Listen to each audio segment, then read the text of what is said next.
Hé, toi le berger! C'est moi qui te parle! Regarde en haut! Tu m'as oublié ou quoi? Bienvenue, mon ami le corbeau. Comment puis-je t'oublier? Nous nous sommes rencontrés il y a quelques semaines et tu m'as raconté ce qui est arrivé au corbeau des deux fils d'Adam. Oui, oui. Et je t'ai inspiré pour raconter les histoires des animaux dans le noble Coran. Ah, je te suis de loin. Le plaisir est pour moi, cher corbeau. Mais tu as oublié un oiseau très important. Enfin. Comment ça? J'ai parlé de l'oiseau d'Abraham, paix soit sur lui, qu'il a abattu et dispersé sur les montagnes. Et j'ai parlé aussi de la huppe du sage Salomon. Alors qui manque-t-il? Il manque l'oiseau, qui n'était pas un oiseau. Est-ce que c'est une énigme? De qui parles-tu? Assis-toi alors, je vais te raconter. Où est ta nourriture délicieuse? Elle est là, mon ami. Tiens. Je vais en déguster un petit peu, en ton honneur. Merci, c'est très gentil. Bon appétit alors. Il y a plus de 2000 ans, sur la terre sainte de Palestine, a vécu une gentille jeune fille, ou plutôt la plus gentille et la plus vertueuse, la plus pure de tous les siècles. Elle s'appelait Marie, fille d'Imran. Et dans son peuple, on l'appelait la Vierge Marie.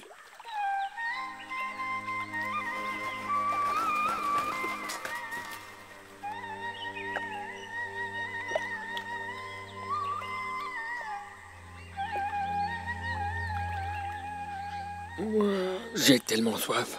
La Sainte Marie me manque beaucoup. Et ses mains tendres qui me donnent à boire me manquent aussi. Elle doit sûrement être occupée, à prier comme d'habitude. Non, il s'est passé une chose terrible. Qu'est-ce que c'est? Un ange lui a rendu visite et il lui a dit que Dieu l'avait choisie parmi toutes les femmes du monde. Elle le mérite sans aucun doute. Est-ce que le noble ange lui a dit quelque chose d'autre? Oui, qu'elle allait donner naissance à un enfant. Comment alors qu'elle est vierge? C'est aussi ce que Marie lui a dit. Mais il l'a rassurée en disant que c'est la volonté de Dieu et que c'était entre ses mains.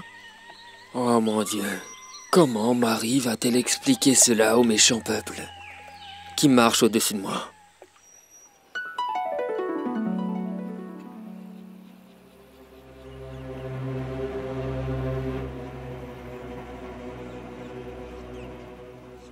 Bonjour, monseigneur le prêtre. Je n'ai pas d'argent pour le sacrifice d'une bête. Tu subiras la colère de Dieu. J'ai remarqué, monseigneur, que ce qu'on tue est brûlé et que personne n'en profite.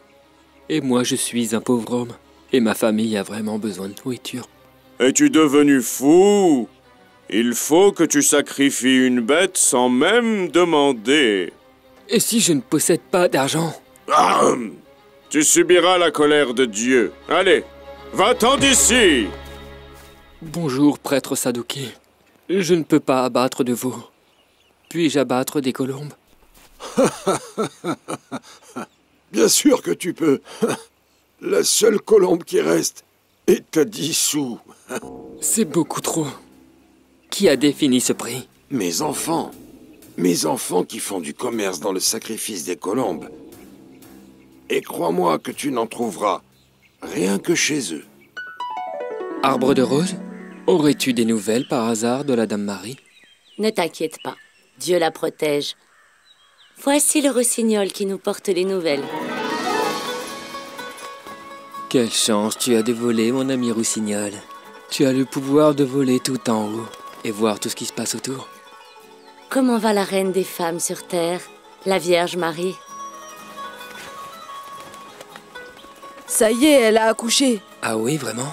Où ça? Eh bien, la Dame Marie a senti les premières douleurs alors qu'elle était assise au pied d'un palmier. Ce qui est étrange est que son enfant lui a parlé. Et il lui a dit de secouer vers elle le palmier pour en faire pleuvoir des dattes mûres.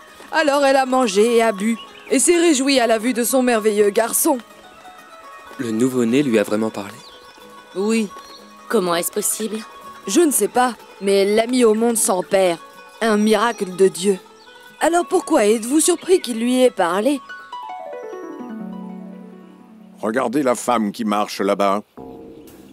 N'est-ce pas Marie, la fille d'Imran? Oui. Mais d'où vient-elle? avec ce bébé qu'elle porte entre les mains? Est-ce que nous allons la voir pour lui poser la question, grand prêtre? Oui, c'est notre devoir.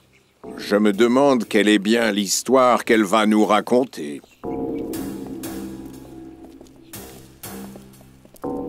Attends, Marie! Attends un peu! C'est le fils de qui? Son fils, bien sûr. Mais la question c'est... Comment une vierge peut-elle avoir un bébé? Malheur à toi, Marie! Tu as commis une chose terrible. Sœur d'Aaron, ton père n'était pas homme de mal, et ta mère n'était pas non plus une débauchée. Pourquoi fais-tu signe à cet enfant? Ah! Comment est-ce que nous parlerons à un enfant au berceau? Comment? Ils entendirent alors la voix de Jésus dire « Je suis un serviteur de Dieu. Il m'a donné l'écriture et a fait de moi un prophète. Il a fait de moi un être béni où que je sois. Il m'a ordonné de pratiquer la salate et la zakat ma vie durant, ainsi que d'être bon envers ma mère, et il n'a point fait de moi un être violent ni méchant. Que la paix soit sur moi le jour où je naquis, le jour où je mourrai et le jour où je serai ressuscité. » Allons-nous-en. Vous avez entendu ce que j'ai entendu? Le nouveau-né a parlé! Ce qui est le plus dangereux, c'est que c'est un nouveau prophète. Il est né par miracle. Et ses paroles dans le berceau sont un autre miracle. Comment pouvons-nous justifier de ne pas vouloir le suivre? Le grand prêtre a raison. Cet enfant est dangereux pour nous et nos intérêts. Il faut que nous nous débarrassions de lui. Nous n'allons pas nous en débarrasser nous-mêmes. Laissez-moi m'occuper de ça. Asseyez-vous, grand prêtre. Je voudrais vous parler d'un sujet qui me préoccupe beaucoup. À vos ordres, votre majesté, le roi Hérode le Grand. J'ai entendu des nouvelles contradictoires sur le bébé qui est né et a parlé dans son berceau. On m'a dit qu'il sauvera son peuple. Quelle est la véritable histoire? Est-ce que votre majesté s'intéresse à la religion juive? Je ne me préoccupe que du règne de Rome. Répondez à ma question. J'ai entendu l'histoire, moi aussi, mais à vrai dire, je ne la crois pas. Est-il vrai que votre religion parle de la venue d'un sauveur pour votre peuple? Ah oui, c'est exact. Il s'agit d'un complot contre la sûreté de l'État romain. C'est une trahison. Croyez-moi, votre noble majesté, cette prophétie est très ancienne. Elle est apparue lorsque les gens étaient captifs à Babylone il y a des centaines d'années. Est-ce qu'il existe quelqu'un qui croit en cette prophétie? Est-ce que vous y croyez? Est-ce que vous l'avez vu, cet enfant qui est né sans père? Est-ce que votre noble majesté croit qu'il y a quelqu'un qui serait né sans père? Ce sont les chimères des peuples.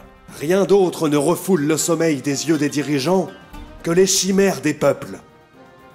Allez-vous-en, grand prêtre. Et si jamais vous avez des nouvelles, mettez-moi au courant avant même votre femme. À vos ordres, majesté. Aux soldats, je vous ordonne d'arrêter tous ceux qui ont entendu ou vu cette histoire et de tuer tous les enfants qui sont nés cette année, par mesure de précaution. Allez-y! Je suis sur le point de flétrir, mon ami Labou. Oh, je sens que ma fin approche. Et moi aussi. Personne ne prend plus soin de nous, après que la Sainte Vierge ait voyagé. J'ai une bonne surprise pour vous. Ce sont sans doute des nouvelles de Marie. Oui, elle a réussi à se sauver du peuple injuste et elle a fui avec son fils vers le désert de Sinaï. La terre d'Égypte a l'honneur que la famille sainte marche au-dessus d'elle. Les années s'écoulèrent. Le roi injuste Hérode décéda. Et quand Jésus le Christ, fils de Marie, grandit et arriva à un jeune âge, Dieu lui ordonna de retourner à sa terre et de commencer à diffuser son appel à l'amour et à la paix. Le peuple du prophète de Dieu, Jésus, paix soit sur lui, ne croyait qu'en la matière, et pour eux, l'âme n'avait plus aucune importance.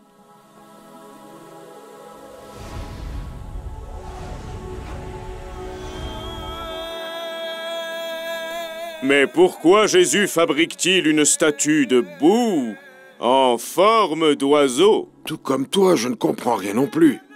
Attends et nous verrons bien. Le prophète Jésus, paix soit sur lui, leur dit, « Est-ce que ce morceau de boue peut voler dans le ciel ?» Bien sûr que non. Il leur a dit, « Vous savez pourquoi? Car elle n'a pas d'âme. Si je souffle dessus en demandant à mon Dieu de transformer cette statue en oiseau, volera-t-elle alors ?» Je vole à présent. Je vois aussi, quelle joie, que la créature soit un oiseau qui vole dans le ciel. Comment vas-tu, mon ami? Est-ce qu'on se connaît? Je suis la boue de Jésus. Je veux dire l'oiseau de Jésus. Excuse-moi, mais c'est seulement la première fois que je vole. La boue de Jésus? L'oiseau de Jésus? C'est la première fois que tu voles? Je ne comprends rien du tout. En tout cas, allons-y. C'est le moment de la prière. Merci à Dieu pour la bénédiction de l'existence. Et je remercie Dieu que Jésus m'a touché de ses mains pures. Je suis alors devenu l'un de ses miracles. Qu'allons-nous faire avec Jésus? Nous ne pouvons pas le prendre pour un menteur. Il sait ce que nous mangeons et ce que nous cachons dans nos maisons. La preuve de tout ça, c'est qu'il ressuscite les morts et guérit les malades. Il a redonné vie devant nous à Sam, le fils de Noé, et lui a parlé personnellement. Taisez-vous tous les deux. Je prépare à Jésus une épreuve difficile. Vous avez vu cette femme attachée là-bas? Nous savons tous qu'elle a commis une faute. Et dans notre loi, il faut la lapider. J'ai compris que la loi de Jésus appelait à la grâce, à l'amour et à la tolérance. Il trouvera une contradiction entre ces dires et ce que la Torah stipule. Le voilà, je le vois qui arrive au loin. Prophète de Dieu, Jésus! Que devons-nous faire d'une femme pécheresse comme celle-ci? Jésus, paix soit sur lui, leur dit, « Que celui parmi vous qui n'a pas commis de faute, lui jette des pierres. » Nous avons tous commis des fautes. C'est sûr que personne ne lui jettera de pierre. Il a eu la victoire, comme d'habitude.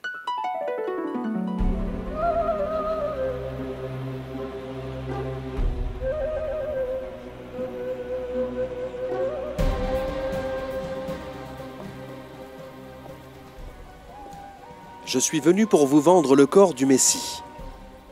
Quel est le prix que tu demandes, Judas? Vous connaissez bien le danger du Messie. Combien vaudrait sa vie? Mais c'est toi qui veux le vendre. Nous allons donc te l'acheter à 30 pièces d'argent. Non, non, non, non. C'est le prix le plus bas pour un esclave. Nous ne paierons pas un centime de plus, Yahuta. Alors, dans ce cas, j'accepte. Nous allons le crucifier devant tout le monde, pour qu'il soit tout petit à leurs yeux. Ce n'est pas suffisant. Oui, ce n'est pas suffisant. Nous allons le crucifier et nous mettrons autour de lui, à droite et à gauche, deux bandits, de grands chemins.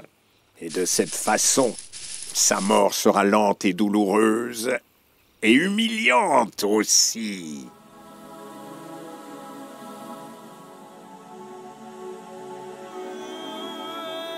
Si seulement je n'avais pas été transformé en oiseau. Si seulement j'étais resté de la boue. Qui ne vole pas et qui ne voit pas le mal autour de lui. Reste calme, s'il te plaît. Comment me calmer? Alors que je les ai vus prendre mon maître et le crucifier devant les gens. Comment peuvent-ils tuer l'amour, la tolérance et la pureté? Oui, je l'entendais aussi. Tu ne voles pas avec moi? Non. Je reste ici pleurant mon maître, jusqu'à ce que je redevienne boue. Et que mon âme soit libérée de la fatigue du corps. Ô Jésus, fils de Marie, dira le Seigneur, rappelle-toi les bienfaits dont je vous ai comblés, toi et ta mère, quand, t'ayant soutenu par le Saint-Esprit, tu parlais aux gens dans ton berceau comme lorsque tu devins adulte. Quand je t'ai appris le livre, la sagesse, le Pentateuque et l'Évangile, quand je t'ai permis de former de l'argile un corps d'oiseau qui devenait vivant dès que tu soufflais dedans. Quand je t'ai permis de guérir l'aveugle né et le lépreux, quand je t'ai permis de ressusciter les morts et quand je t'ai défendu contre les fils d'Israël à qui tu apportas des signes évidents, pendant que les négateurs d'entre eux s'écriaient « Tout cela n'est que pure magie ». Allah le majestueux a dit vrai. Mais l'histoire ne se termine pas ici. Notre ami l'oiseau a pensé, comme beaucoup ont pensé, que notre Seigneur Jésus, paix soit sur lui, a été crucifié. Mais ce n'est pas vrai, car Dieu l'a fait monter au ciel, et il a dit dans son noble livre, « Ils ne l'ont ni tué, ni crucifié, mais ce n'était qu'un faux semblant. » Oui, ils ont crucifié au lieu de lui Yahuta le traître, qui a osé participer au complot en ayant pris 30 pièces en argent contre le prix de la vie de son Seigneur. La naissance de Jésus, paix soit sur lui, était un miracle, et sa montée vers le ciel a été un autre miracle. Et entre sa vie et sa mort, toute une vie pleine de miracles aussi. Je vais partir maintenant, et je te verrai bientôt, au bon berger.